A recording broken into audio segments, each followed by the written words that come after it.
Hey loves, welcome back to my channel.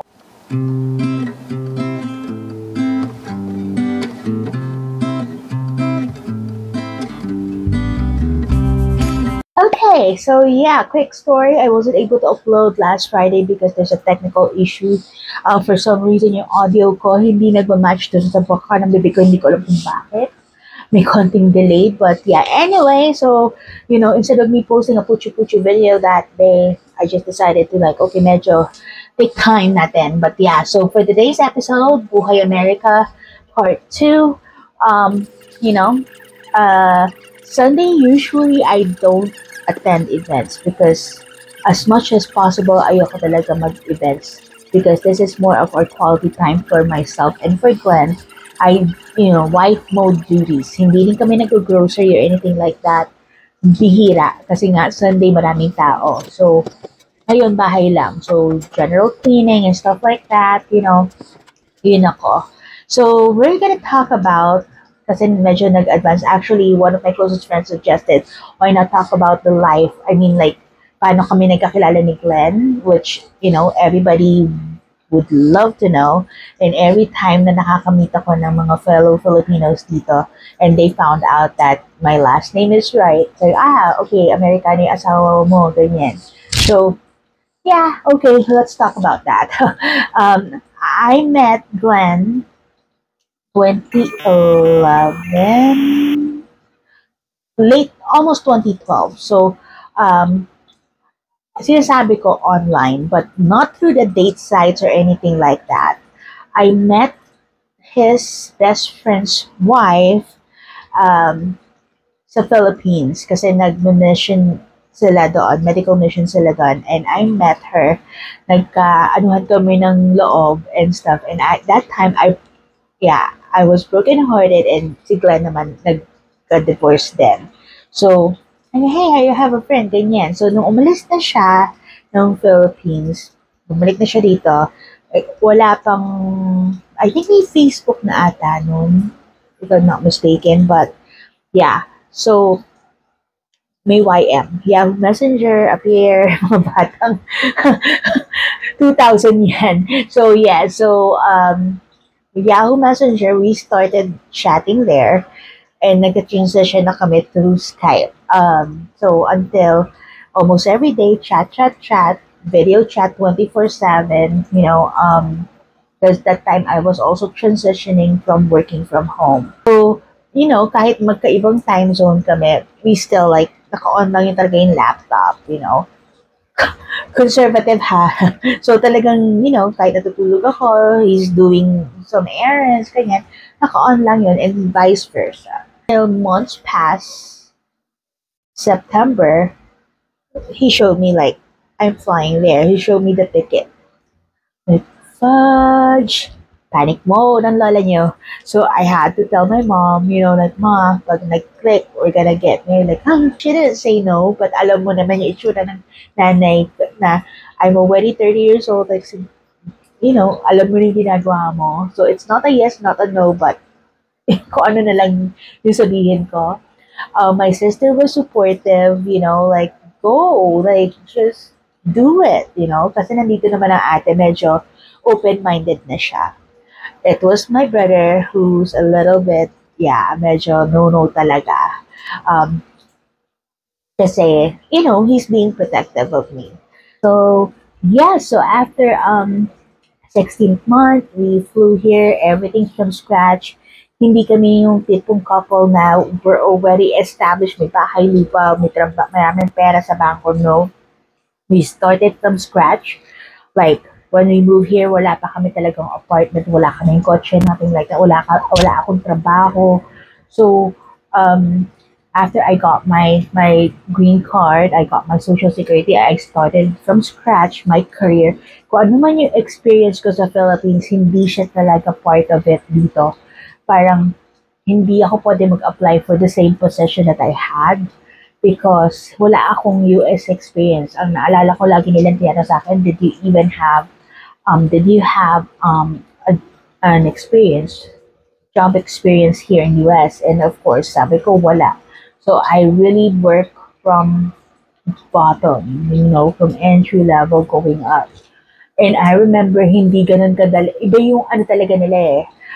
Not like our resume with a picture, meron pang hatibadabay data na binibili sa tindahan, may weight, height, ganyan. Walang discrimination na ganon. We don't really provide our pictures on our resume. So yung resume ko naman, parang hindi nila pinapansin. Parang yun na-frustrate na ako kasi sa Philippines kahit paano I'm lucky enough like once I submitted it within the 2 days may tawag na dito sabi ko buwan na wala pa rin muntik na ako mag-apply to be part-time babysitter naalala ko yan kasi talagang na-frustrate na ako walang tumatawag sa akin ko ano ba nangyayari parang ganon so hindi naman ako naging babysitter I almost had one from this Asian family but maybe it was just not for me kasi nung ini-entertain ko na yung thought na yon, nagkaroon naman ako ng job offer na.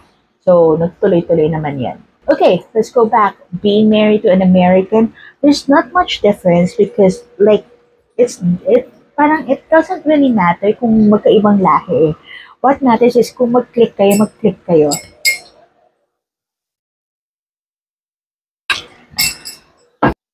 And that's the good thing about my relationship with Glenn. We're best friends. We can talk everything, anything under the sun.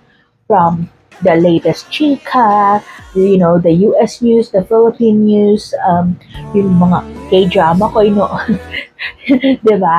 If ever not, especially when it comes to politics, meron siya talagang, meron kaming iba't ibang opinion, but we are matured enough to discuss about it. Na may healthy discussion, which is a good thing. Ano pa ba? So we love watching movies. So we still date.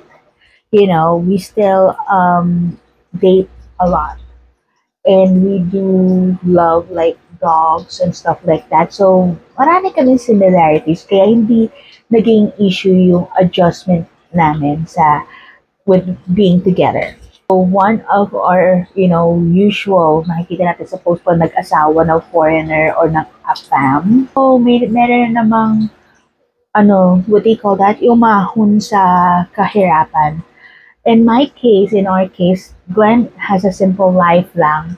Then hindi lang ako umaasa sa kanya. So, our money is combined. We can pay our bills and we can like splurge a little for our luho. So, okay naman. And then when we move here, of course, we have nothing. We just rent, we just got our apartment, we got our car later on, nagtatrabaho na ako. So, yeah, hindi ko masasabing nag-asawa ako because he's rich. Hindi lahat na Amerikano, ganon. Also, may impression ba, did I get married just to be a citizen?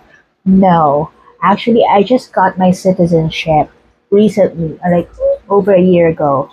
And the reason why it took me 9 years to be a citizen is because I really didn't care. As long, magkasama naman kasi kami, so parang bakit pa ako magmamadaling maging citizen, diba? So, it took me 9 years because mag-expire na yung green card ko. So, instead na magbayad ako for the green card, renewal of green card, might as well pay na lang for my citizenship. So, yan, nag-review ako and I just took my oath. So, okay na yon. So, yeah, educational structure nila. Diba, with my generation, hanggang grade 6 lang. After grade 6, first year to fourth year of high school, then college. Here, meron silang grade 7, grade 8. So usually, like when I applied for a job, they don't really consider even 4 years ako sa college. May ibang mga employers na hindi nila tinitignan yun as you're a graduate of a 4-year course. Kasi nilalagay nila yung 2 years dun sa 7 and 8. Dun sa grade 7, grade 8. Sabi ko, ay, ba't ganun kaya? Pero, kung nag-fill out talaga ako ng form, sinasabi ko, I have the bachelor's degree. No matter what. Actually, that's one of our discussion ni Glenn. Kasi parang, you're incomplete. Wala kang grade 7, grade 8. Tapos ko na lang, tinutokso ko na lang siya na, mas matalino kasi kami. We don't need to have grade 7, grade 8 diretso high school na kasi kaya na ng utak natin to be in high school. So, yun yung isang difference na inaano namin.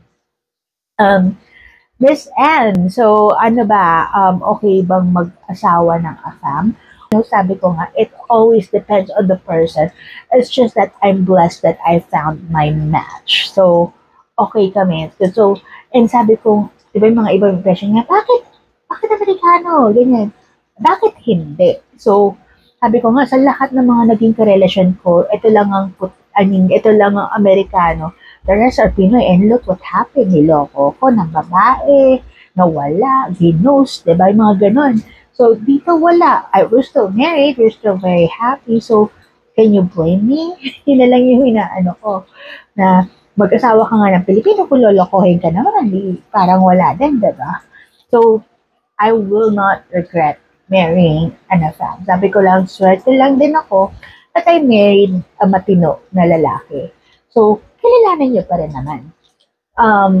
What I love about what the American love about the Filipinos, though, I saw that there was a video, a viral video about this American girl na sinasabi nila, the reason why American men marries Filipino women is because they're uneducated, nope, I'm sorry. I think I'm educated enough. It's just that I know how to respect my man and I know how to be a wife.